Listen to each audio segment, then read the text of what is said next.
ಕನ್ನಡ ನಾಡು, ಇದು ಕನ್ನಡಿಗರ ನಾಡಿಮಿಡಿತ. ಬಾಕಿ ಇರುವ 2 ವರ್ಷಗಳ ಸ್ಕಾಲರ್ಶಿಪ್ ಈ ಕೂಡಲೇ ನೀಡಲೇಬೇಕು. ಈ ದಿನ ಕರ್ನಾಟಕ ರಾಜ್ಯ ಸಂಯುಕ್ತ ಕಟ್ಟಡ ಕಾರ್ಮಿಕರ ಸಂಘದಿಂದ ರಾಜ್ಯವ್ಯಾಪಿ ಕಟ್ಟಡ ಕಾರ್ಮಿಕರ ಪ್ರತಿಭಟನೆ ನಡೀತಾ ಇದೆ. ಉದ್ದೇಶ ಏನಂತಂದ್ರೆ, ಇವತ್ತೇನೋ ಕಾರ್ಮಿಕ ಇಲಾಖೆಯಿಂದ ಕಟ್ಟಡ ಕಾರ್ಮಿಕರಿಗೆ ಮಕ್ಕಳಿಗೆ ಸ್ಕಾಲರ್ಶಿಪ್ಗಳು ಬರಬೇಕಾಗಿತ್ತು. ಆ ಸ್ಕಾಲರ್ಶಿಪ್ಗಳನ್ನ 2-3 ವರ್ಷಗಳಿಂದ ಸ್ಕಾಲರ್ಶಿಪ್ಗಳು ಕೊಟ್ಟಿಲ್ಲ.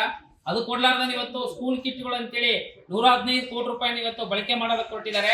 ಅದನ್ನ ನಾವು ವಿರೋಧಿಸ್ತಾ ಇದ್ದೀವಿ. ಮಕ್ಕಳಿಗೆ ಸ್ಕಾಲರ್ಶಿಪ್ಗಳನ್ನ ಕೊಡಿ, ಎಜುಕೇಶನ್ಗೆ ಏನು ಉಪಯೋಗ ಇದೆ ಅದಕ್ಕೆ ಉಪಯೋಗ ಆಗೋ ತರ ಇವತ್ತು ನೀವು ಕೊಡಬೇಕಂತ ಕೇಳ್ತಾ ಇದೀವಿ. ಹಾಗೇನೆ ಏನು ಕಟ್ಟಡ ಕಾರ್ಮಿಕರು 60 ವರ್ಷ ಆಗಿರ್ತಕ್ಕಂಥವ್ರು 6 ತಿಂಗಳ ಒಳಗಡೆನೆ ಇವತ್ತು ಪೆನ್ಷನ್ಗೆ ಅಪ್ಲೈ ಮಾಡ್ಬೇಕನ್ನೋದನ್ನ ಮಾಡಿಟ್ಟಿದ್ದಾರೆ. ಅದನ್ನ ಹಿಂಪಡಿಬೇಕು. ಎಲ್ಲ ಕಟ್ಟಡ ಕಾರ್ಮಿಕರು ಅದಕ್ಕೆ ಅಪ್ಲೈ ಮಾಡಿ ತಗೊಳ್ಳೋ ತರ ಆಗಬೇಕಂತ ನಾವು ಕೇಳ್ತಾ ಇದೀವಿ. ವಿವಿಧ ಬೇಡಿಕೆಗಳನ್ನ ಇಟ್ಟು ಇವತ್ತು ರಾಜ್ಯವ್ಯಾಪಿ ಪ್ರತಿಭಟನೆ ನಮ್ಮ ಸಂಘಟನೆಯಿಂದ ನಡೀತಾ ಇದೆ. ಬಳ್ಳಾರಿಯಲ್ಲೂ ಸಹ ಕಾರ್ಮಿಕ ಇಲಾಖೆಯಲ್ಲಿ ಪ್ರತಿಭಟನೆ ಮಾಡಿ ಆಯುಕ್ತರಿಗೆ ಕಾರ್ಮಿಕ ಅಧಿಕಾರಿಗಳ ಮುಖಾಂತರ ಮನವಿ ಪತ್ರವನ್ನು ಸಲ್ಲಿಸ್ತಾ ಇದ್ದೀವಿ. ಸುರೇಶ್ ಜಿ, ಜಿಲ್ಲಾ ಕಾರ್ಯದರ್ಶಿ, ಕಟ್ಟಡ ಕಾರ್ಮಿಕರ ಸಂಘ. ಸಮಗ್ರ ಸುದ್ದಿಗಳಿಗಾಗಿ ತಪ್ಪದೆ ನೋಡಿ ಕನ್ನಡ ನಾಡು ವಾಹಿನಿ. ಸಬ್ಸ್ಕ್ರೈಬ್ ಮಾಡಿಕೊಳ್ಳಲು ಕೂಡಲೇ ಪಕ್ಕದಲ್ಲಿ ಕಾಣುವ ಬೆಲ್ ಐಕಾನ್ ಕ್ಲಿಕ್ ಮಾಡಿ ನೋಟಿಫಿಕೇಶನ್ ಪಡೆಯಿರಿ.